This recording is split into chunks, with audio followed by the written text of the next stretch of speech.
नमस्कार, आप देख रहे हैं जगह 24/7 न्यूज। मैं हूं मनीष कुमार झा।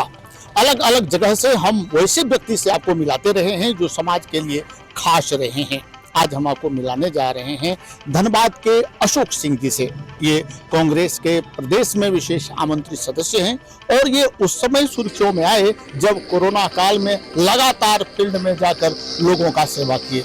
उस समय लोग अपने घर में दुबक रहे थे, डर रहे थे और उस समय इन्होंने जो काम समाज के लिए किया है, इनकी छवि और बढ़ती चली गई। आज हमारे साथ हैं, हम जानने का प्रयास करते हैं कि आज का जो इन्होंने एक प्रेस कॉन्फ्रेंस रखा था उसका विशेष महत्व क्या था, उसका लक्ष्य क्या था। इसके बाद हम अन्य सवाल भी लेंगे और उसका उत्तर जानने का प्रयास करेंगे। सर, स्वागत आपका।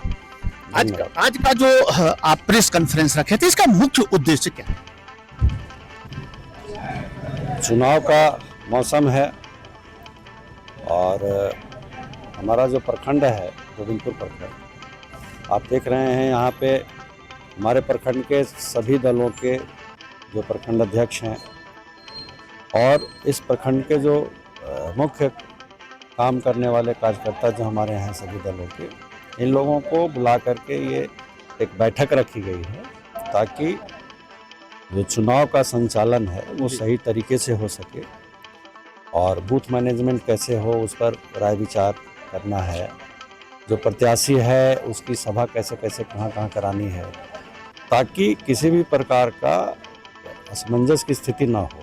तो बैठक करने का उद्देश्य यही है और कांग्रेस पार्टी का जो घोषणा पत्र है, जो 5 न्याय की बात है, 5 न्याय में 25 हमारे मुद्दे हैं शामिल, उनको जनता तक लेके जाना है, गांव में हर घर तक लेके जाना है।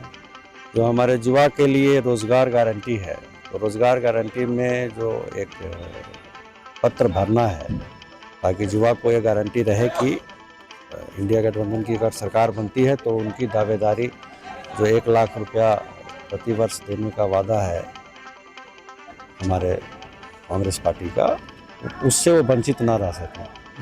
तो इन्हीं सब मुद्दों को लेकर के ये एक बैठक है और इस बैठक में ही इन सभी बातों पर निर्णय लिया जाएगा और एक कमेटी भी हम लोग आज कोशिश करेंगे बनाने का, जो कि आगे वही कमेटी इस 40 पंचायत में जो भी कार्यक्रम होगा उसमें सभी की भागीदारी सुनिश्चित कर सके। बूथों पर सभी गठबंधन दलों के जो हमारे कार्यकर्ता हैं वो वोट के दिन बूथों पे तैनात रहें। तो इन सब मसलों पे ही आज का बैठक में चर्चा करके निर्णय लिया जाएगा। कुछ दिन पहले ये इसको आप अफवाह मान सकते हैं, चूंकि आप तो अभी साक्षात खड़े हैं। लोगों का मानना यह है कि अशोक सिंह जी नाराज चल रहे हैं क्योंकि टिकट के लिए दिल्ली गए थे, इन्हें टिकट नहीं मिला, स्थानीय होने के बावजूद इन्हें टिकट नहीं दिया गया, बाहर से लोगों को बैठा दिया गया। तो इसका कहीं ना कहीं खामियाजा कांग्रेस को भुगतना होगा। तो इसमें क्या देखते हैं? देखिए, टिकट के लिए बहुत लोग दावेदार थे जी। यहाँ से धनबाद से 10-12 लोग थे, लेकिन प्रमुख लोग में अगर आप बात करेंगे तो पूर्व मंत्री जलेश्वर प्रसाद जी भी थे। यहाँ धनबाद से पूर्व सांसद रह चुके ददाई दुबे जी थे। मैं भी था यहाँ से, पिछले लगातार आप देखा है कि 7-8 वर्षों से मैं क्षेत्र में हर वक्त सक्रिय रहा था और जनता के हर सुख दुख में उनके साथ खड़ा रहा। तो स्वाभाविक है कि मेरी दावेदारी भी बनती थी, लेकिन पार्टी ने जो बेहतर समझा वो निर्णय लिया। तो पार्टी का एक समर्पित वर्कर हम लोग हैं और उसके नाते मुझे पार्टी का जो प्रत्याशी है उसको जिताना मेरा फ़र्ज़ है। और नाराज़गी की जो बात है तो नाराज़गी की कोई बात नहीं है। मैं परसों भी सिंदरी में एक सभा करके और प्रत्याशी के पक्ष में वोट मांगा। आज आप देख रहे हैं कि यहाँ हम अपने प्रखंड जहाँ हम निवास करते हैं तो अपने प्रखंड के लोगों को बुला करके और रणनीति बनाने का काम कर रहे हैं। तो इसलिए इसमें नाराज़गी जैसी कोई बात नहीं है और हम लोग मिल करके जो पार्टी का निर्णय है उस निर्णय का सम्मान करते हैं और यहाँ से कांग्रेस को जिता करके भेजेंगे ताकि राहुल गांधी को प्रधानमंत्री बना सके। चलिए, अशोक जी तो मान गए, लेकिन जो कार्यकर्ता हैं जो ग्राउंड लेवल पर काम कर रहे हैं उनमें नाराजगी है क्योंकि आपके साथ लगातार धूप में वो लोग पसीना बहाते रहे हैं। जिस समय पहली बार टिकट लेकर अनुपमा जी यहाँ आई उस समय यहाँ के लोग क्योंकि नाराज थे, उन्हें स्वागत में खड़ा नहीं हुए, उस समय हम लोग कवरेज कर रहे थे, तो उन्हें कैसे समझाएंगे कि एवरीथिंग इज राइट? देखिए, स्वाभाविक चीज़ है, कोई भी चीज़ ऐसा नहीं है कि अननेचुरल है, ये नेचुरल है। और जो हमारे ज़मीन से जुड़े कार्यकर्ता हैं उनका भी कहीं ना कहीं कुछ सोच होता है और अपना उनका विचार होता है। तो उस सोच और विचार को लेकर के उनके मन में ज़रूर आवेश और आवेग रहता है कि भाई हमारे प्रत्याशी को मिलता तो हम लोगों को ज़्यादा खुशी होती। लेकिन जब मैं खुद आ गया हूँ मैदान में, तो हम अपने कार्यकर्ताओं को भी समझाने के लिए मैदान में आए हैं। हम जो लगातार मीटिंग कर रहे हैं, सिंदरी किए, आज यहाँ पे कर रहे हैं, और आप देख रहे हैं कि पूरे गोविंदपुर प्रखंड के जितने प्रमुख लोग हैं सारे इस बैठक में उपस्थित हैं। तो इसका मतलब साफ है कि कहीं न कहीं हम धीरे धीरे अपने वर्करों का, जो कार्यकर्ता हैं ज़मीनी स्तर के, उनकी नाराज़गी को कम भी करेंगे। और जब मैं हूं तो हमारे जितने कार्यकर्ता हैं सभी इस चुनाव में अनुपमा सिंह के लिए लगेंगे और लड़ेंगे।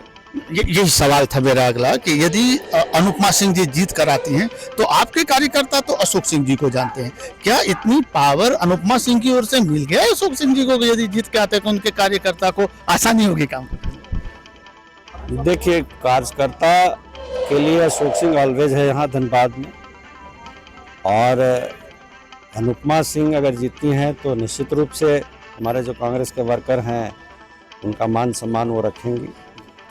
और जहाँ तक हमारी बात है तो हम खुद भी सक्षम हैं अपने कार्यकर्ताओं को किसी भी ज़रूरत पर उनके साथ में खड़ा रहने के लिए तैयार हूँ, रहता भी हूँ, आगे भी रहूँगा।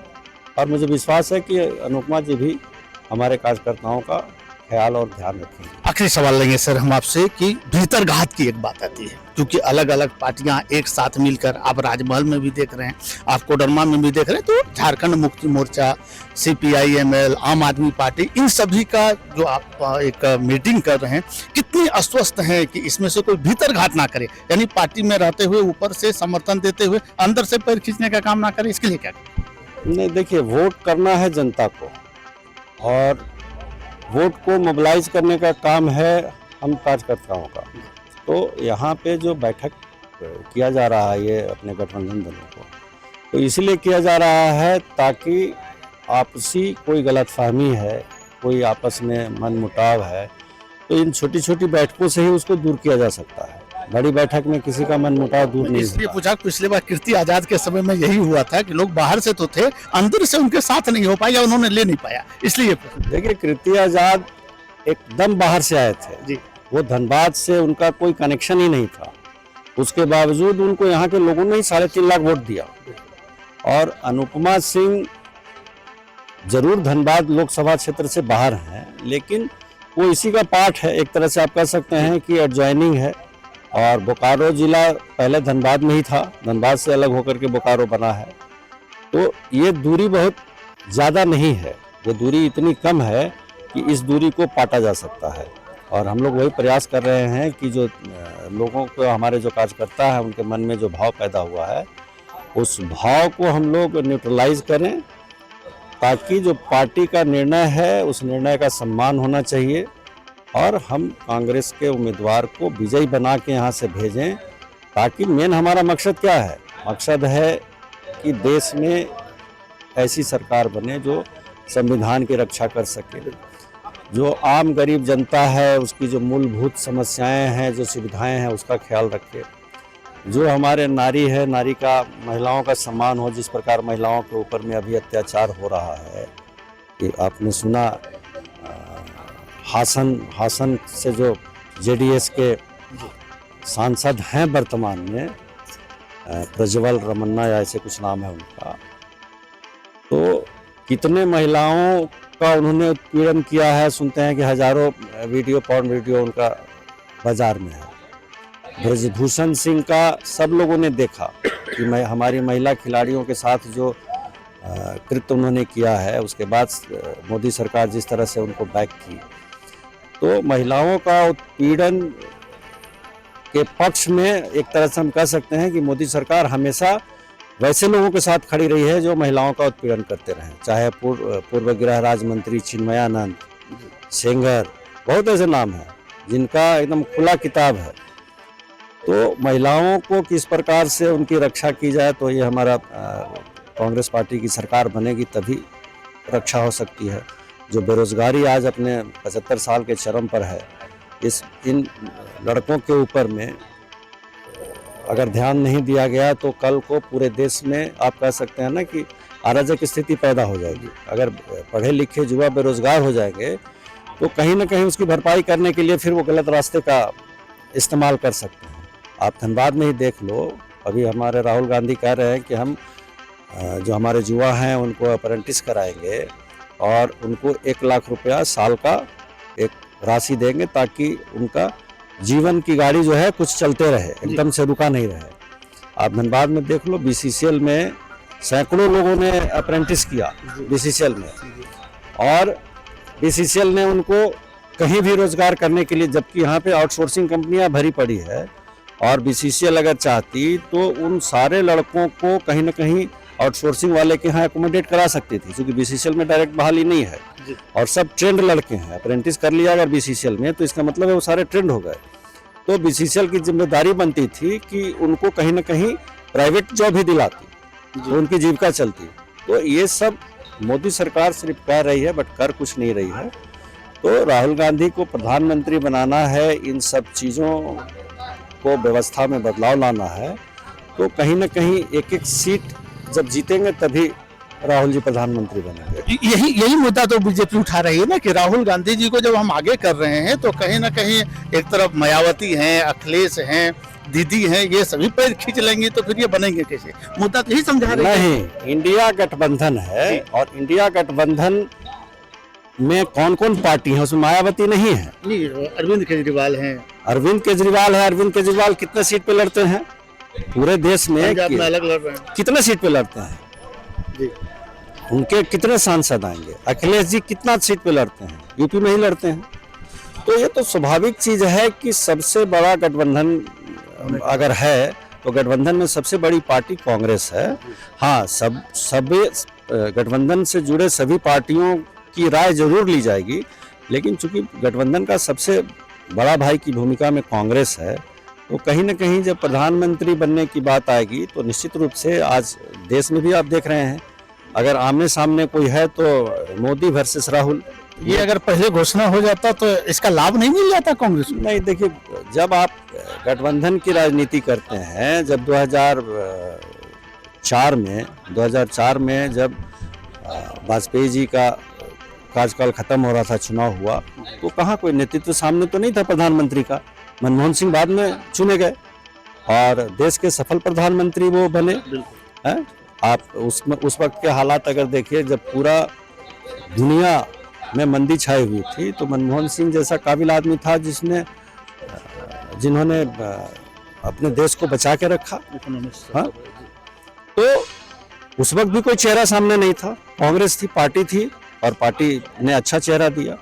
तो इस बार भी गठबंधन में कोई चेहरा नहीं है, लेकिन चेहरा आएगा सामने जब सारे लोग जीत के आएंगे और बहुमत मिलेगी तो निश्चित रूप से राहुल गांधी, क्योंकि राहुल गांधी के जो विचार हैं, जो देखिए सबसे बड़ा चीज़ क्या होता है ना कि आदमी का सोच क्या है।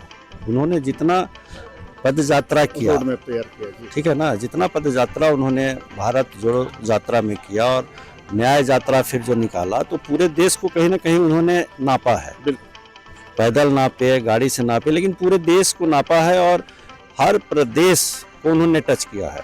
तो हर प्रदेश की जो स्थिति है स्थानीय, उसको उन्होंने समझा है और उन्हीं से ये जो 5 न्याय जो निकल करके आया है और 5 न्याय में 25 जो मुद्दे हैं, ये उसी से निकाल करके उन्होंने लाया है। ये घोषणा पत्र जो बनाया गया है, ये उसी भारत जोड़ो यात्रा और भारत न्याय यात्रा का परिणाम है। तो जो व्यक्ति मर्ज समझता है वही व्यक्ति इलाज भी कर सकता है। कितने के अंतर से जीत रही हैं अनुपमा सिंह, आपका आकलन? देखिए, मुकाबला काफी कड़ा है, इसमें कोई शक नहीं है। पिछला बार भारतीय जनता पार्टी यहाँ 4,86,000 वोटों से जीती थी, तो फासला जो है काफी है, लेकिन इस बार वो फासला को हम लोग पार करेंगे और निश्चित रूप से जीत हासिल करेंगे। बहुत बहुत धन्यवाद आपका। आपसे अशोक सिंह जी जो हमें बता रहे थे कि क्या इन लोगों की तैयारी है, क्योंकि जो इनके गठबंधन दल हैं ये सभी तैयार हैं। और मैंने सीधे तौर पर इन्हें पूछा कि जो पिछला बार का आकलन था जब कीर्ति आजाद यहाँ से कांग्रेस के उम्मीदवार थे, उस समय कुछ लोग दिन में तो कांग्रेस के लिए प्रचार कर रहे थे, परंतु रात में किसी और पार्टी से जाकर मिल रहे थे, जिसका खामियाजा भी कांग्रेस को भुगतना पड़ा। परंतु इस बात की तैयारी आप देख रहे हैं, ये तो चुनाव परिणाम ही बताएगा कि कौन किस पर कितना भारी पड़ पाए और किनका आकलन कितना सटीक निकला। फिलहाल आप मुझे यहाँ से दें अनुमति। नमस्कार।